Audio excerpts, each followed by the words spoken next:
네, 안녕하세요. 공시 다시 보기 방송 공다방입니다. 저는 머니투데이 방송의 증권부 박소영 기자입니다. 오늘은 이제 맥스트라는 기업을 한번 살펴볼 텐데요. 그 맥스트는 지난해 7월 27일 코스닥 시장에 상장해서 이제 따상상상이라는 엄청난 기록을 세운 기업이죠. 이제 메타버스 관련주로 매우 인지도가 높은데요. 최근에 이 맥스트가 이제 유상증자와 무상증자 계획을 함께 발표를 하면서 화제가 됐었습니다. 맥스트는 이제 주주 배정 후에 실권주 일반 공모 방식으로 유상증자를 진행하기로 결정을 했는데요. 그 기존 주주는 물론 또 아니면 또 새롭게 맥스트에 들어오고 싶어 하시는 주주들, 투자자들이 알아둬야 할 내용들을 좀 정리를 해봤습니다. 오늘 공다방에서 준비한 메뉴는 주주 배정 후 실권주 유상증자와 무상증자입니다. 맥스트는 111만 1950주의 유상증자랑 그리고 또 보통주 한 주당 한 주를 배정하는 무상증자를 결정했다고 지난 24일 공시를 했습니다. 유상증자 예정 발행가는 주당 47,400원이고요. 배정 기준일은 다음 달 28일입니다. 예정 발행가를 기준으로 계산을 해봤을 때 맥스트는 이번 유상증자로 527억 원 규모의 자금을 조달을 할 수 있게 됩니다. 이렇게 마련한 돈은 운영자금, 그리고 타법인 증권 취득 자금, 그리고 기타 자금으로 나눠서 사용이 될 예정입니다. 이제 가장 중요한 유상증자 방법을 좀 따져볼 텐데요. 그 맥스트는 주주 배정 후 실권주 일반 공모 방식의 유상증자를 선택을 했습니다. 이걸 풀어서 말하면 이제 기존 주주들에게 이번에 새로 찍어낸 주식을 먼저 주겠다, 살 권리를 주겠다는 뜻인데요. 이 맥스트의 최대 주주와 자사주를 보유한 직원들도 유상증자에 참여할 수 있습니다. 그래서 맥스트는 우리 사주조합의 7% 물량을 우선 배정을 했고, 그리고 나머지 93%는 이제 구주주에 배정을 했습니다. 기존 주주들이 유상증자에 참여하지 않아서 인수가 되지 않거나 혹은 이제 인수가 되더라도 기일까지 납입금을 내지 않아서 권리를 상실한 잔여 주식이 생길 수가 있는데요. 이것을 저희는 이제 실권주라고 부르는데, 이 실권주를 일반 투자자들에게 공모하는 것을 실권주 일반 공모라고 부릅니다. 저희가 일반적으로 알고 있는 공모주 청약 같은 개념인 거죠. 맥스트 최대 주주나 그 우리 사주의 유상증자 참여도가 높을수록 향후 이제 실권주 일반 공모 청약이 흥행할 확률이 좀 높아지겠죠. 왜냐하면 이제 회사랑 가장 밀접한 사람들이 유상증자에 제거 참여한다는 게 지금 주가가 매우 매수 타이밍이라고 보는 그런 어떤 신호와도 같을 거니까요. 만약 내가 이제 맥스트 유상증자에 참여를 하고 싶다면 이제 신주 배정 기준일인 2022년 2월 28일 그리고 권리락일인 2월 25일을 좀 체크를 하고 있으셔야 합니다. 권리락 한 거래일 전에, 그러니까 날짜로 따지면 2월 24일까지 이제 맥스트 주식을 매수하면 신주 인수권을 받을 수 있기 때문인데요. 그리고 그 다음 일인 권리락일부터는 주식을 매도해도 맥스트 신주 인수권 자격은 유지가 됩니다.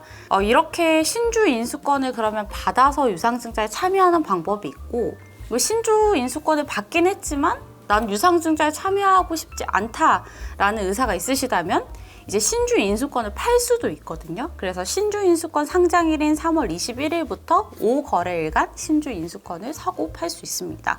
상장일이 되면 이제 맥스트 신주 인수권이 이제 보유하신 주식 계좌에 자동으로 생성이 돼요. 그래서 이제 그걸 보고 HTS나 MTS로 거래를 하시면 됩니다. 이제 아무래도 유상증자 때문에 맥스트의 주가가 좀 하락하고 있고 또 앞으로 하락할 예정이니 이제 그 손실분을 조금이라도 메우기 위해서는 신주 인수권을 좀 팔아서 그 부족분을 메꾸는 게 좋지 않을까라는 생각이 들고요. 이제 또 만약에 실권주 공모 청약을 노리고 계시다면 이제 4월 7일 날 이제 관련 공고가 뜨는데 그 공고를 보고 이제 차례대로 참여를 하시면 됩니다. 실권주는 이제 보통 할인해서 발행되기 때문에 장내에서 그냥 주식을 사는 것보다 최대 30% 저렴한 가격에 주식을 살 수 있습니다. 그럼 여기까지 이제 맥스트의 유상증자 방법에 대해 알아봤고요. 무상증자도 한번 얘기해 볼 텐데요. 이제 무상증자는 알고 계신 것처럼 주식 대금을 받지 않고 이제 기존의 주식 보유자들에게 새로운 주식을 나누어 주는 것을 뜻합니다. 이제 기업 입장에서는 무상증자를 하면 발행 주식 수가 늘어나고 그만큼 자본금도 커지게 되는 효과가 있고요. 맥스트의 무상증자 신주 배정 기준일은 4월 19일이고 이제 권리락일은 그 하루 전인 4월 18일이 됩니다. 말씀드렸지만 이제 유상증자나 무상증자를 받기 위해서는 권리락 하루 전날까지는 무조건 주식을 가지고 있어야 되거든요. 그래서 맥스트의 이제 무상증자를 받기 위해서는 4월 15일까지 주식을 보유하고 있어야 됩니다. 그리고 권리락일부터는 팔아도 상관이 없고요. 공시를 보면 한 주당 보통주 한 주를 배정한다고 다시 할게요. 공시를 보면 한 주당 보통주 한 주를 배정한다고 나와 있으니까요. 50주를 가지고 계시다면 50주, 100주를 가지고 계시다면 100주. 이렇게 내가 가지고 있는 주식 수만큼 또 새로운 주식을 받게 되는 거죠. 이제 맥스트의 경우에는 유상증자로 아까 받은 신주도 무상증자에 참여할 수가 있습니다. 왜냐하면 이제 유상증자 주금 납입일이 4월 13일인데 이게 무상증자 권리락일보다 더 이전 시점이기 때문인데요. 그렇다면 이제 투자자 입장에서는 이런 맥스트의 유상증자, 무상증자를 어떻게 받아들여야 할까요? 일단 시장에서는 이를 좀 악재로 해석하는 듯 합니다. 왜냐하면 유상증자, 무상증자 공시 당일에 맥스트의 주가가 13.92%나 좀 크게 하락을 했었습니다. 실제 그 맥스트의 증권 신고서를 살펴봐도 이번 유무상증자로 인해서 발행되는 신주 물량 그리고 출회, 주가 희석에 따른 주가 하락의 가능성이 있다고 명시를 하고 있습니다. 일반적으로 뭐 주식수가 늘어나면 당연히 기존 주주의 그런 이익은 희석될 수밖에 없는 거죠. 그리고 그 맥스트 유상증자의 구주주 청약률이 100%가 안 돼서 그래서 이제 실권주가 생겨서 실권주 일반 공모 청약을 했는데도 그렇게 했지만 청약 주식수가 또 발행 예정 신주수에 못 미친다면 이제 또 주식이 남게 되는 거잖아요. 그렇게 남은 주식은 대표 주관회사가 이제 최종 실권주를 인수를 하게 되거든요. 이 경우에 이제 대표 주관회사가 인수한 실권주를 또 당연히 이제 그 사람들은 팔아야겠죠. 그래서 장내 매도를 하게 되면 또 한 번 주가가 출렁일 가능성도 있습니다. 이 때문에 최대 주주의 참여도가 굉장히 중요한데요. 그 구주주 청약률이 높으면 높을수록 유상증자가 흥행한 거잖아요. 근데 맥스트의 경우에는 최대 주주가 한 15% 정도 참여할 계획이라고 합니다.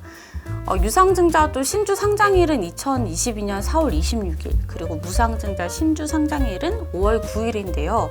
제가 이걸 왜 말씀드리냐면 신주 상장일 이제 이거래일 전에 입고 예정인 주식을 권리 매도를 할 수가 있기 때문에 이제 해당 기간에는 주식 물량이 많이 나올 수가 있어서 그래서 신주 상장으로 인한 단기 조정이 올 수도 있다는 점을 염두해 두셔야 되겠습니다.